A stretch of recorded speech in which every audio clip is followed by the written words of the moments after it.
My name is Dennis Bush. I'm with Water Resources Monitoring Group, and today I presented information on rainfall simulations. My name is Andrew Cartmill, and I presented some preliminary data on soil health. So data collection was done near Star Prairie, Wisconsin, Horse Creek area.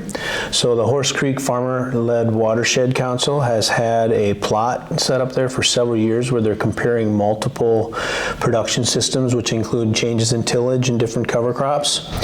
That's where I did the data collection for the rainfall simulation, and Andrew did for the soil health. It's been a long-term study they've had established, and 2021 was the first year we did the water quality data collection. In the fall of 2021, and in the the spring of 2022, we did a second data collection. And we did soil health in the fall of 22. For the most part, there wasn't a lot of surprises in that we saw in the data what we've been seeing from other sites as well, which is that if you reduce tillage and you use cover crops, typically you're going to have less runoff, and along with that reduced runoff, you'll have lower soil erosion rates and lower phosphorus loss. And we saw that pretty much across the board in the plots at Horse Creek, where they reduced the tillage and utilized cover crops. Typically, we had higher infiltration rates, lower runoff, and reduced losses of soil and phosphorus. For example, our earthworm count, where we look at the earthworm population in a cubic foot of soil, is following the trends which have been well documented and that we're seeing at other sites, which is the more tillage you do, the lower the population.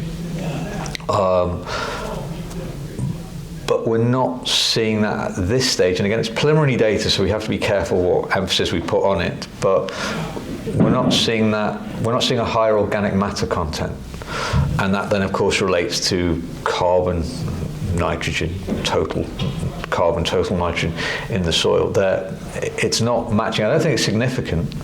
Again, it's preliminary data, but I would have expected it to be higher in the no-till. Bulk density, I would expect to have a lower bulk density, so lower compaction rate in our no-till fields. Again, it's not significant, it's not causing any resistance to root growth, but in our no-till plots, the numbers are a little bit higher. Not significant, but higher. Sort of seeing that in some of our other plots though. Not quite sure what that is, but I'm sure it'll work itself out over time. Today, we learned that plot has been in operation for 8 years, I think, already. So it's the Horse Creek Farmer-Led Watershed Group's project. We're there to collect additional data to assist them. The project that's funding our data collection will continue for another 3 years minimum. We will be providing the final data to their organization for them to distribute through their outreach program. So you could look for several additional years of the rainfall simulation as well as the soil health data, and it will be available through their organization.